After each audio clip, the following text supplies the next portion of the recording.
Martin Heidegger es uno de los fundadores y principal representante del existencialismo, que es una corriente filosófica que se desarrolla alrededor de la propia existencia humana, a través del análisis de la condición humana, la libertad y la responsabilidad individual, las emociones, así como el significado de la vida.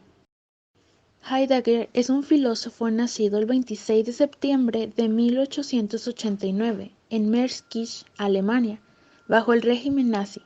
Influido por su padre, quien fuera sacristán de la iglesia, estudió teología católica y filosofía en la Universidad de Friburgo, donde fue alumno y discípulo de Edmund Husserl, fundador de la fenomenología.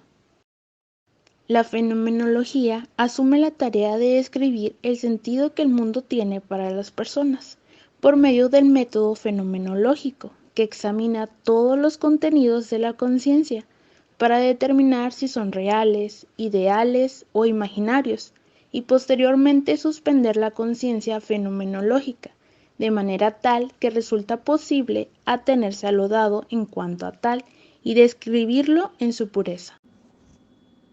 La fenomenología interpretativa o hermenéutica fue propuesta por Heidegger como una metodología filosófica para descubrir el significado del ser o la existencia de los seres humanos, en una manera diferente a la tradición positivista. Heidegger critica la visión cartesiana de la dualidad del mundo en dos dominios, el cuerpo y el alma, que no tiene en cuenta el ser, núcleo del pensar filosófico. Señala que la tradición filosófica no se ha preocupado por el ser y cuando lo ha hecho ha considerado al ser como un ente, cuando precisamente no puede ser tratado como tal, porque el ser es aquello que determina al ente en cuanto ente. Considerar al ser como algo obvio implica el riesgo de perder el sentido y a partir de ello desarrollar una metafísica que no contemple al ser, sino que desarrolle una especulación sobre lo ente conforme a una serie de prejuicios. A partir del concepto heideggeriano de Dasein, que significa ser ahí, este busca mostrar cómo no hay tal dualidad y cómo es necesario un giro radical en la filosofía. Para Heidegger, el Dasein es siempre una relación con su propio ser, a cuyas características el filósofo llama existenciales. En Ser y Tiempo, su obra más famosa, publicada en 1927, el Dasein es presentado desde su cotidianeidad como un ser en el mundo, que siempre se está proyectando en las posibilidades de ser. No se muestra como un sujeto individualizado que representa objetos mentalmente. Por el contrario, se pierde en la impersonalidad del mundo compartido con los otros y establece relaciones funcionales con el entorno. La individualización pasa por la disposición afectiva fundamental, la angustia. Esta angustia está presente en el hombre porque vive cada momento de su vida ante la posibilidad de morir. Y la manera de enfrentar esta posibilidad le permitirá tener o no una vida auténtica. Esta angustia permanente puede llevar al ser a ocultarse en el Das Man, el uno, que es la normativa social impersonal. El sé o el hay que de oraciones como eso no se hace, esto es lo que hay que hacer, eso no se dice, eso no se toca, todos dicen que hay que leerse ese libro, esto se usa así. El Dasein se ve atrapado por el Das Man durante la mayor parte del tiempo y vive por lo tanto en una dictadura ejercida por ese uno inseñalable. Más que hablar de un único Das Man, se podría hablar de varios, por ejemplo, el Das Man de los universitarios, el Das Man de la contracultura, el Das Man de las clases altas, etc. A lo que Heidegger llama el señorío de los otros, entre lo que podemos incluir a los medios de comunicación, que de manera masiva eliminan la posibilidad de una vida auténtica, mostrando al ser humano cómo debe de ser.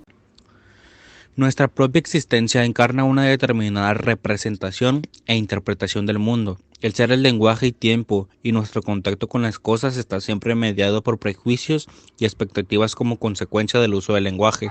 Cualquier respuesta a una pregunta acerca de la realidad se haya manipulado de antemano, ya que siempre existe una precomprensión acerca de todo lo que se piensa. Una cosa puede ser verdadera porque concuerda con lo previamente entendido por ella, así como una proposición también lo puede porque lo que enuncia coincide con la cosa. Cuando la cosa no coincide con lo previamente entendido, ni con lo dicho sobre ella, nos encontramos con lo opuesto a la verdad, la falsedad. Heidegger sostiene que la libertad es aquello que permite al ente mostrarse como tal en el ámbito abierto. Libertad es un dejar ser a lo ente, dejarlo comparecer como el ente que tiene que ser. Así pues, libertar al ente, dejarlo ser, implica introducirse en el ámbito de lo abierto o lo no oculto.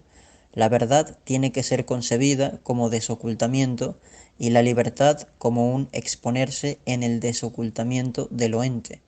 Entonces, la verdad entendida como desocultamiento o claro en que lo ente viene a mostración requiere de la libertad como su esencia. Esto nos abre al mundo de las posibilidades, aquellas decisiones y acciones que tomemos nos invitarán a crecer. Heidegger indica que si el ser humano que vive en el olvido del ser y en el dominio de la técnica puede escuchar la llamada o aparición del ser, puede decidirse y saltar al ser, convertirse en ser ahí y permanecer en el acontecimiento apropiador, en la verdad esencia del ser mismo. Es gracias a que el lenguaje es la casa del ser. En el mundo moderno, el lenguaje preserva lo que el ser es y que aún está por venir. La autenticidad o esencia del ser humano que está siendo puesta en peligro por el desarrollo de la técnica o del dominio de las cosas. Nos menciona que el lenguaje era concebido como una articulación estructural del ser ahí, que desempeñaba una función básicamente expresiva. Ahora es concebido como imprescindible para que acontezca la apertura del ser que permite el salto del ser humano al ser ahí o simplemente ser en el mundo. Es más, aún existen los poetas, los verdaderos pastores del ser, los que procuran que el ser no se pierda definitivamente, pues las palabras de los poetas no se agotan en lo dicho, no remiten a la mera cosa significada, sino que hay en ellas algo que no está explícito, que va más allá de la presencia instrumental de los entes a los que la técnica ha arrebatado su esencia.